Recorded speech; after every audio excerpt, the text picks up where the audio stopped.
बारामतीत आज पोटनिवडणुकीच्या पार्श्वभूमीवर उपमुख्यमंत्री सुनेत्रा पवार यांनी उमेदवारी अर्ज दाखल केला। या निमित्तानं शहरात मोठ्या मेळाव्याचं आयोजन करण्यात आले होते। पक्षाच्या ताकदीचं प्रदर्शन करण्यासाठी हा मेळावा महत्त्वाचा मानला जात होता। मात्र या कार्यक्रमात अपेक्षेप्रमाणे स्थानिक पदाधिकारी, नगरसेवक आणि नगरसेविका यांची उपस्थिती कमी असल्याचं दिसून आले। त्यामुळे राजकीय वर्तुळात विविध चर्चांना उधाण आलंय। विशेष म्हणजे अजितदादा पवार यांनी आपल्या कार्यकाळात बारामतीतील सर्व समाज घटकांना प्रतिनिधित्व मिळावे यासाठी मोठ्या प्रमाणावर पद वाटप केले होते। विविध जाती जमातीतील कार्यकर्त्यांना संधी देत संघटन मजबूत करण्याचा त्यांचा प्रयत्न होता। त्यामुळे पक्षाची स्थानिक पातळीवरील रचना भक्कम मांडली जात होती।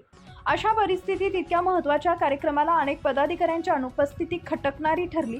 काहींनी ही अनुपस्थिती अंतर्गत नाराजीचं लक्षण असल्याची चर्चा सुरू केली आहे, तर काही जण याला वैयक्तिक कारणं किंवा नियोजनातील त्रुटी जबाबदार असल्याचं सांगत आहेत। दरम्यान या घडामोडीमुळे आगामी पोटनिवडणुकीत संघटनात्मक एकजूट कितपत दिसून येईल याबाबत प्रश्नचिन्ह निर्माण झालंय। विरोधकांकडूनही या मुद्द्याचा राजकीय फायदा घेण्याची शक्यता वर्तवली जाते। त्यामुळे येत्या काळात पक्ष नेतृत्व आणि परिस्थितीवर कशी मात करते याकडे सर्वांचं लक्ष लागलंय।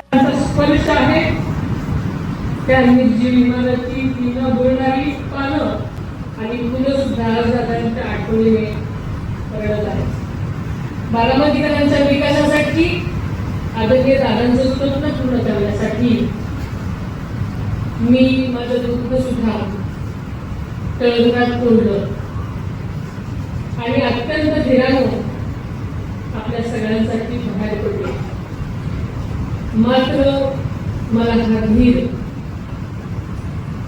बारामतीकडे बघूनच आला आहे। तुमचं प्रेम, तुमचा पाठिंबा, तुमची साथ हीच माझी शक्ती आहे हे पहिल्यांदा मी नम्रपणे कबूल करते।